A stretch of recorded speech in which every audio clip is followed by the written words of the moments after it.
Today we will learn the 7 roles of the President of the United States, or in other words, the hats that the President wears. The first role of the President is Chief of the Executive Branch, or CEO. This gives the President the power to advise federal agencies, appoint their directors, and create policies. It can also appoint federal judges and Supreme Court justices. A formal example of the President exercising his power as a chief executive is when President Ronald Reagan appointed Sandra Day O'Connor to the Supreme Court. The second role of the President is the head of state. This means that the President represents the U.S. at official functions and promotes U.S. ideals through speeches and awards. A past example of the President acting as a head of state is when Bill Clinton asked poet Maya Angelou to speak at his inauguration. So there's like Bill, and there's Maya, and Bill's like, yo, Maya, come speak. And Maya's like, sure thing, Bill. Next, we have foreign policy leader, or chief diplomat. This means that the President oversees treaties with other countries, as well as set policies that affect U.S. relations with other nations.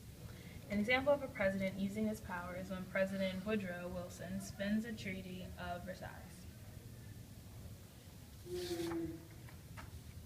Then we have the Commander-in-Chief of the Armed Forces. This means that the President may send troops into action, but can't declare war. An example of this power is when Reagan ordered troops to invade Grenada. So there's the troops, and they in Grenada. Boom. Then we have the legislative leader. This gives the President the power to approve or veto laws. An example of the President using this power is President LBJ signing the Civil Rights Act into law. Next, we have the role of the President is the economic leader. This means that the President can make plans to make the federal government budgets as profitable as possible.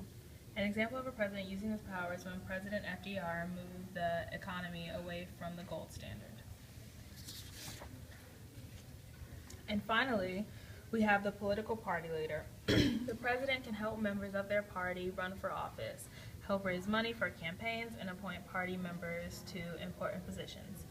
An example is when President Barack Obama is campaigning for Democrats in runoff elections. Or in this case, we have, the Republican Party, so Bush campaigning for other Republicans. So yeah, these are the 7 hats that the President of the United States wears.